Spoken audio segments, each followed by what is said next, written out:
Welcome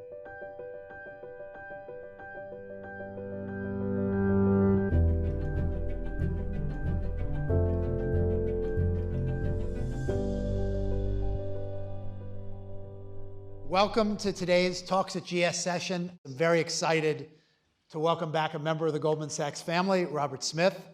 Robert is the founder and chairman and CEO of Vista Equity Partners, a technology-focused private equity firm. They manage over $25 billion of assets. Robert worked at Goldman Sachs from 1994 to 2000. You're the chairman of the board of Carnegie Hall. You're the chairman of the Robert Kennedy Center for Justice and Human Rights. You're a trustee of the Boys and Girls Club of San Francisco, founding donor, very important donor, to the Smithsonian National Museum of African American History and Culture. So welcome, and really thank you for being here today. Thank you, good to be back. So I always like to start from the beginning. Sure. You grew up in Denver in a predominantly black middle-class neighborhood. Mm-hmm. Your parents were educators, but I've always heard encouraged your passion for technology. Your mother took you to a march in Washington. Yep. You know, I grew up in Colorado, fourth generation from there on my father's side, and many of you in this audience are too young to remember days of what we called segregation and desegregation of the school system. So my class as a first grader I went to was the first class really bust to create integration in the school system. And I grew up in a neighborhood that was a wonderful neighborhood in many respects. It was very community oriented. My dad was the principal of the school down the street. My neighbor was a guy by the name of George Brown, was one of the first African American lieutenant governors. And across the street I had an African American congressman who sat state Congress. We had a very diverse community economically as well, but the thing that was most important was education, educational pursuits, and my community was very focused on ensuring that my generation of children had an opportunity after Brown versus Board of Education to now get the best education that was available, which meant, you know, public school education in Denver, Colorado. But to arc it forward, I go to high school. It's a public high school, same high school my father went to, and it was a wonderfully integrated place in terms of people and culture and, you know, socioeconomic. But then I took a computer class. And from that computer class, I said, wow, this is really interesting. In my teacher, because they weren't professors. You're in high school now? In high school. Yeah. And I was a junior in high school, and he started telling me about, you know, the basic components of a computer and started talking about transistors. And well, what is this transistor? He told me a little bit about it. It was invented at this place called Bell Labs. I said, well, they must have some pretty smart people though. Let me go check that out. So I go to the guidance counselor and say, what's this place called Bell Labs? Like, and this is a great story. Yeah. So I call them and I say, hey, you know, I hear you guys have summer internships. She said, yes, we do. And she said, if you're between your junior and senior year in college, you know, we have internships. I said, that's fantastic. I'm a junior in high school. I'm taking all AP classes. I'm getting the all A's in my AP classes. It's the exact same thing. And she said, no, it isn't. But that didn't stop you. Of course not. So I literally called her every day for 2 weeks. And then I called her every Monday, because after 2 weeks I figured out I'm just wasting, you know, 10 cents a day. Time, yeah. So I just called every Monday after that for 5 months. And I get a call back in June. And they said, listen, you know, a student from MIT didn't show up. We have an open slot. We don't know. Remember, they've never met me. I go out, you know, get the one suit that I owned and get $2 in my car and, you know, gas, because that's could get you out there. And I interview. And fortunately, I learned that I could actually sell my talents from time to time. And I got a job at Bell Labs. And that just opened the world for me. Because I saw things. I saw the first cell phones way back when that, you know, took 15 years before they were commercialized. And I saw communication systems, and I saw, you know, the applications of science that I would have never known about growing up in my neighborhood. That changed my life. And from that, I told people I discovered the joy of figuring things out. So you get excited about technology. You're at Bell Labs and all. Let's jump into your career. You joined Goldman Sachs in 1994. Yeah. You join our, to call it fledgling, our technology business. You know, you're at the firm, you know, 6 years or so.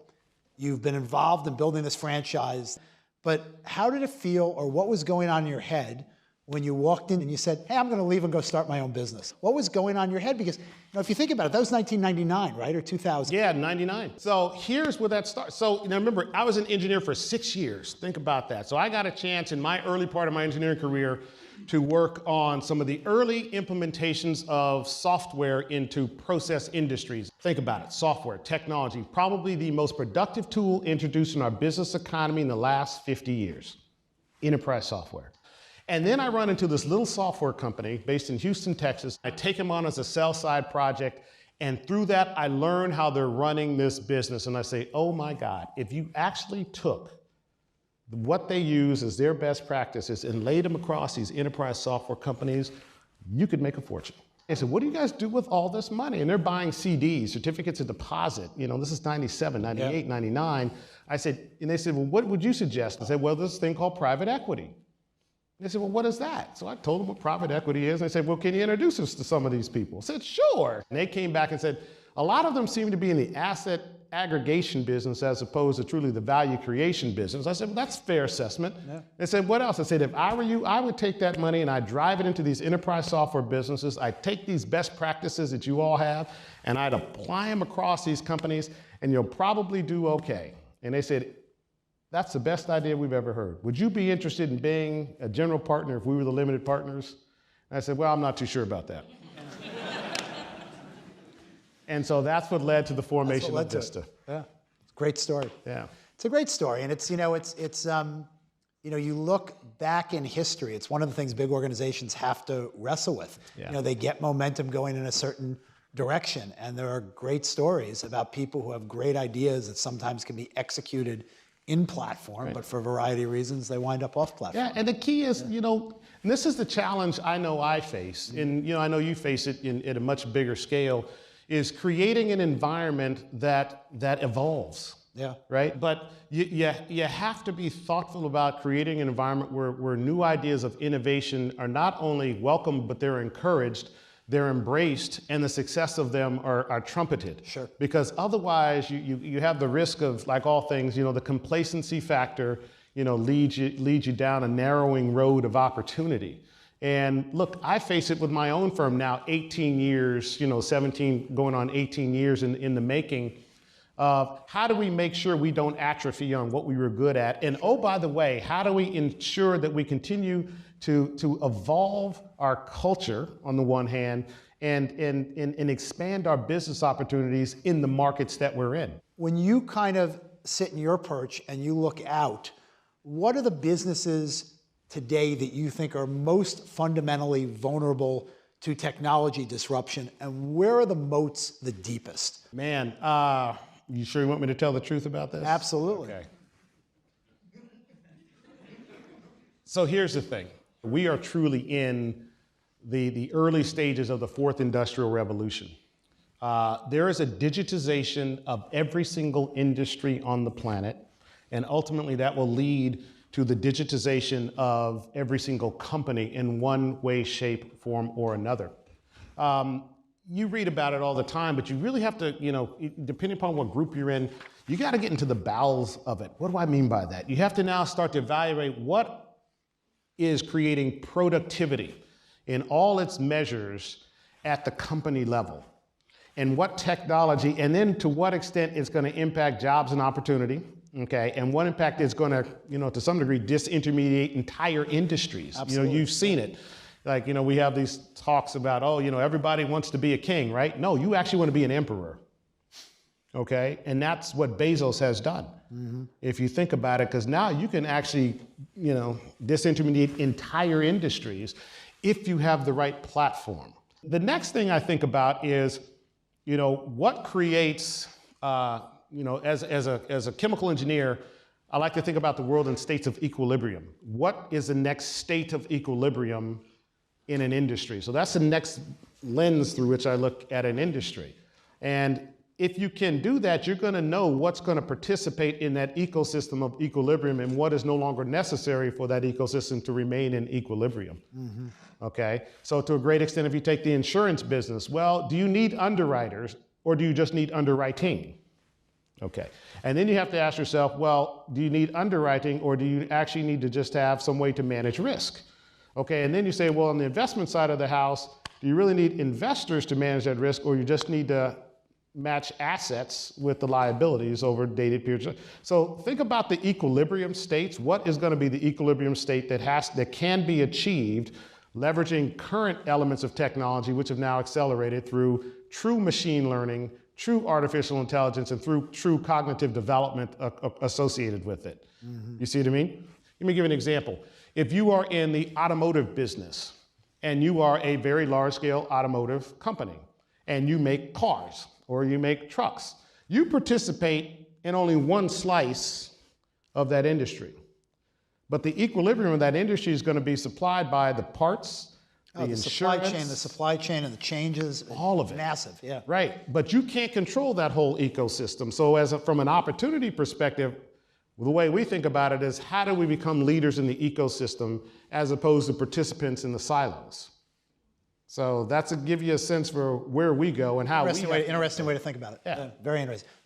There are a bunch of businesses that call themselves technology businesses, but really what they are is they're marketplaces or the liquidity providers that basically intermeet people that need a service and they use software on that Yeah, platform. I call them capacity planning businesses. And they take a spread. Right. Are there moats around these businesses, or for the most part is the acceleration of a bunch of these businesses and brands that are trying to aggregate and put different supply demand capacity together, is this a short-term phenomenon that ultimately becomes just as competitive as anything else? Yeah, it's a great question. Here's the thing, and I call them these capacity planning tools. You're matching some capacity and demand, in demand for some service. It might be a ride down the street, or a room in a city or something of that sort. The fundamental thing about software and technology in most of these markets, in the past, it has been a winner-take-all market. But that's what I keep talking about. There are emperors, not just kings. Right now, you got a whole bunch of kings in these spaces. They will consolidate. There will be one emperor in that space, most likely. Now, it may be a geographic emperor, okay, and then it's a question, do they have a broad enough platform that they can move, report to other adjacent spaces? Bezos did probably the best job in our lifetime of knowing that and building a platform that accelerated so that you didn't figure that out till 15 years later. It's like, oh my goodness, it just eliminated 4 industries, not just one. So the best and critical thinkers. So when you all are evaluating businesses, listen to who is the critical thinker about the platform as opposed to the product. Oh, gee, I can, out Uber, out Lyft. Okay, that's great, but that's not the point. The whole point is... It's not going to be the platform. Exactly. Yeah. Okay? You've now got to... Look, it may take 15 years. Yeah. Okay, so those moats have to get dug over time, and it can sometimes take 10 and 15 years. It take a long time. And by the way, something that looks very protected, all of a sudden 15 years from now won't be protected. Yeah, but what's so interesting, when you do it, if you get it right, you own that market for decades. Yeah.